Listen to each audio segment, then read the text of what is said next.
Here he is. Hi. I'm good. I'm just making sure you're not lost. We are about to welcome the Shorthorns back to Althorp. We haven't had any cows for a really long time. One of Charles's ancestors, the third Earl, was one of the very first breeders. They have been a part of the family since the late 1700s, early 1800s. It's just really exciting to be welcoming them back. I love history, and this is history repeating itself. The Shorthorn fits into this beautiful story in our family history of farming, but aside from that, it's really lucky actually, because the Shorthorn is particularly good at taking grass and turning it into really high quality meat. Our cows will be doing a really important job in our new approach to farming, regenerating the soil and the environment around us. They're all coming today, by the way. All? All of them. 55 pregnant cows. So technically there are 110 cows on these 2 lorries about to arrive. All the way from Scotland. 5.5 hours.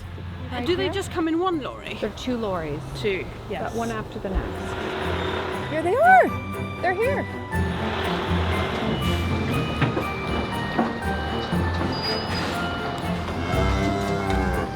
I love that sound. Hello, come on.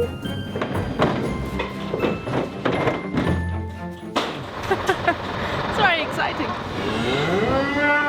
Once we made the decision that we were going to move to regenerative and organic farming, then getting livestock was essential, because we're not using artificial fertilizers anymore, so we have to let the soil rest. And during that period, we grow things that are good for the animals to eat without all the chemicals and all the bad stuff. I think everybody's recognizing that we have to go back to old-fashioned farming. Of course, Charles, being a historian, knew exactly that that was the right decision. The third Earl's main passion were his bulls. When I took over here 30 years ago, I found this collection of 24 portraits of his animals, his prize Shorthorn, and had them restored. And it shows him in one of them, dressed in everyday workaday clothes of a farmer. This was him at his happiest. There's a record of him writing to another aristocrat saying, well, if you want to meet me on the farm, please come dressed as a farmer. I don't like to be grand when I'm doing the thing I love. He took enormous care over the bloodlines of the Shorthorn. It's an astonishing thought that these amazing beasts in these portraits are the ancestors of the ones that are returning to Althorp today. It's the 200th anniversary of the Shorthorn this year, the very first pedigree cattle in the world. It's really an honor to be sitting in the middle of what always has been such an old-fashioned farming family, getting to look through the old documents and learn how they used to do it and realize the wisdom in so much of what they were doing.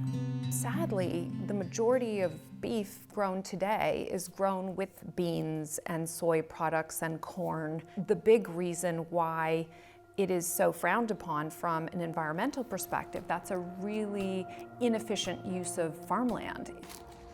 These animals will be 100% grass-fed, pasture-fed. And the only reason to have them inside is if the soil's too soft and it could damage it. I think that the third Earl would be thrilled about this. This is a man who, through the loss of his wife and child at childbirth, didn't have any descendants of his own. The title went to his brother. Here we are seeing his other great loves, possibly returning some of their descendants to here. This is a place of ancestral lineage, both in terms of humans and the animals that live in the fields here. They'll realise I'm the softie. Now, this cow here, we nickname her Cuddles. Oh, good. Oh, she likes the cuddles, does she? She likes cuddles. You've got to give her a good night cuddle. I was looking for a cuddly cow because I love cuddling cows. Hi. Hi. You're very friendly. Oh, sweet. And again, every single one of the 55 cows that arrived this week is pregnant, and so stay tuned.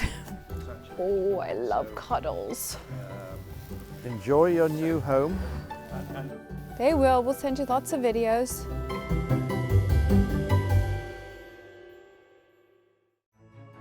Don't miss the next video. Be sure to subscribe to the Spencer 1508 YouTube channel.